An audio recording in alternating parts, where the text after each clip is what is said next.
We begin with this Fox News alert. President Trump is standing strong against the growing list of lawfare liberal lawsuits against him. One of the fights is over his effort to deport hundreds of alleged Venezuelan gang members, the worst of the worst. Many convicted of violent crimes and here illegally.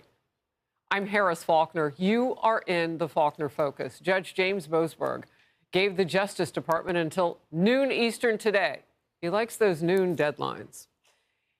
Okay. Anyway, he wants the DOJ to hand over more information about those deportations, and he is the same judge who ordered those planes to turn around in the sky after they left the U.S. The president did not hold back.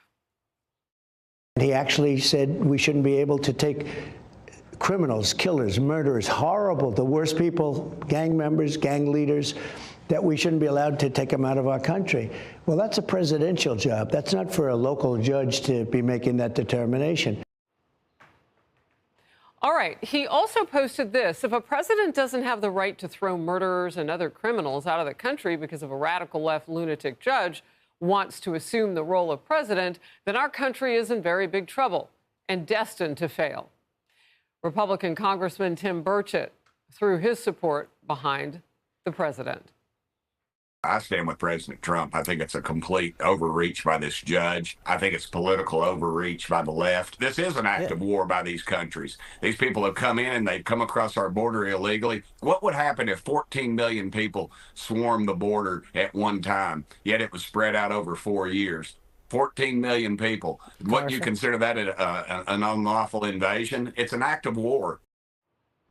You know, I've been paying attention to something. This is senior White House correspondent Jackie Heinrich, and you just heard Congressman Burchett say this. The number has crept up because now they're reaching out, Jackie, and they're finding out how many more people came across our border unvetted, some of them violent.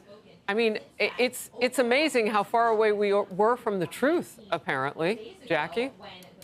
That's right. And, you know, to that point, Harris, the administration right now is not barred from using the Alien Enemies Act to continue to do these deportations, but they're supposed to notify the court before they use it in the future. So anyway, the administration has till noon today to provide information on specific movements that plane made, rejecting the claim that the judge's orders did not carry any force once that plane was outside U.S. territory.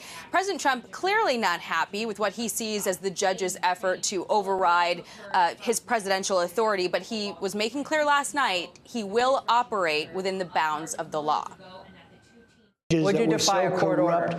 Because we all know that was outrageous. I never did defy a court order. And you wouldn't in the future? No, you can't do that. However, we have bad judges. We have very bad judges, and these are judges that shouldn't be allowed. I think at a certain point you have to start looking at what do you do when you have a rogue judge. The judge that we're talking about, you look at his other rulings, I mean, rulings unrelated, but having to do with me, he's a lunatic. Yesterday, Trump called for Judge Boasberg, his impeachment. In a rare statement, though, Supreme Court Justice John Roberts pushed back, saying for more than 2 centuries, it has been established that impeachment is not an appropriate response to disagreement concerning a judicial decision. The normal appellate review process exists for that purpose. President Trump appearing not to take that statement personally, though. Well, he didn't mention my name in the statement. I just saw it quickly. He didn't mention my name, but many people have called for his impeachment, the impeachment of this judge. Now, these alleged TDA gangsters were sent to a supermax prison in El Salvador, but yesterday, Secretary of State Marco Rubio threatened new, escalating, severe sanctions on the Maduro regime if Venezuela does not accept its repatriated citizens. ICE says there are about 258 Tren de Aragua gang members, which would likely be placed into removal proceedings if they are transferred into their custody, Harris. All right, Jackie, thank you very much. Katie Trzaskowski, constitutional law attorney and former federal prosecutor, is with me. Look, you heard from that report. The Aliens Enemy Act is not banning sending these bad guys back to their countries. The president and his team just have to notify the court. Why?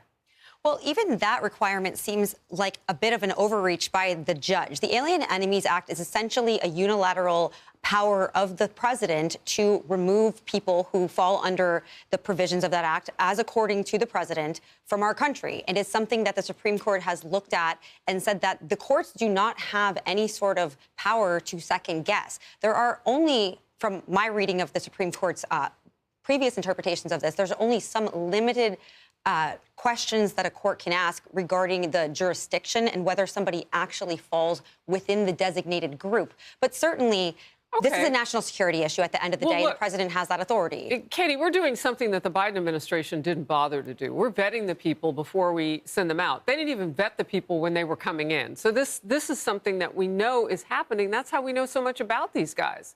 I mean, face recognition, they're working against people who are trying to help them, so they've got to go into communities, do all that great law enforcement, banding up of agencies and all of that. So if all that work is being done to round these guys up, why can't the judge just look at the file and say, yeah, A through F, yeah, those guys need to get out of here? But my big question is, how does a district court judge trim the powers of a United States president when it comes to getting out people who are dangerous to the citizens of this country? Well, I absolutely agree with you. I think this judge has well overstepped his bounds, but they really can't theoretically do that. But the problem is that because the case starts at the lower level here, this judge is saying this particular law, the Alien Enemies Act, has never been used to target a specified group. It's only been used against citizens of countries against whom we've been at war. And so there's a question about, does this actually apply here, versus if you have people here illegally, even criminals, there is immigration processes and due process that is required to get a removal order. They cannot just be summarily removed, which under the Alien Enemies Act, the president can order their removal without any due process whatsoever. And that's the gripe, essentially, that they're not getting due process, even if those things are true, that they are criminals. Well, and please, don't misunderstand. I'm not pushing against what you're saying. This is not my opinion. This is fact. This is common sense. This is the president of the United States. And because a district court judge says he's never seen it applied this way, there are a lot of things I haven't seen, but it doesn't mean that they don't stand. Well, that, I think, is the big picture problem here. When you have these, quote-unquote, unprecedented situations and you could interpret the law one way or the other to defer to the executive authority, and you're choosing to resist the agenda, to resist President Trump's actions, you are undermining that. And for what? To keep these people in our country? I mean, that's absolutely absurd at the end of the day. I wish you were in the courtroom to ask that question. Like, what is the point of all of this? What is your goal to protect due process for these people, when the same people are never in favor of that, when there's people accused of, let's say, like a Me Too crime? These are the same people. It's the hypocrisy is overwhelming. Wow. Well, the numbers tell the story of the deluge of liberal lawfare against President Trump. Look, you just heard Katie saying it. I mean, it is what it is, and it is really obvious. In fewer than 2 months, judges have filed 15 injunctions halting Trump policies. That is more than President Biden's entire 4-year term and both Presidents Obama and George W. Bush's terms. Remember, they were both in office for 8 years each. President Trump also faced a whopping 64 injunctions in his first term. 3 of those came now, again in this one, just yesterday. One indefinitely blocked Trump's order banning transgender people from serving openly in the U.S. military. Another stopped the EPA's attempt to end $14 billion worth of grants to climate groups. A third halted the administration's efforts to dismantle USAID in the push to cut waste. President Trump is not going to stop. Look at the fraud that we've caught. We've caught so much fraud, so much waste, so many employees that never showed up to work. I guarantee you, we will be appealing it.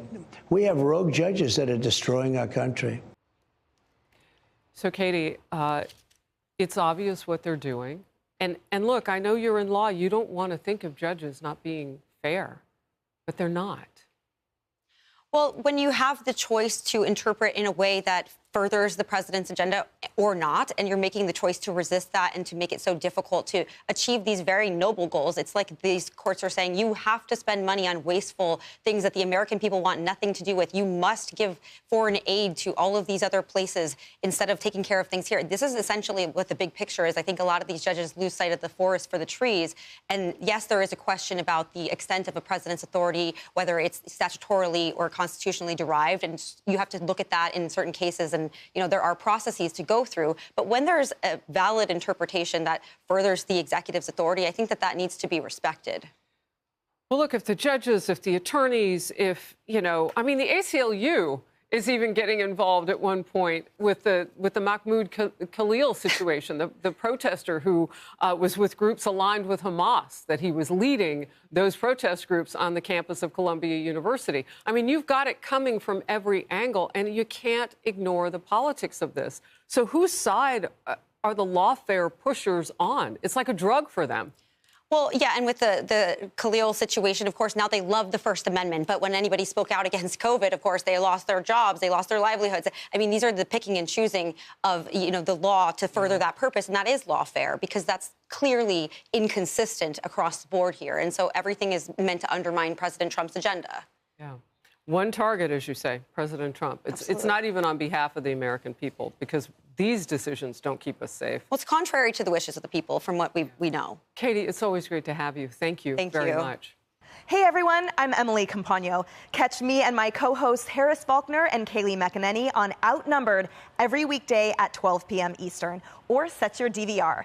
Also, don't forget to subscribe to the Fox News YouTube page for daily highlights.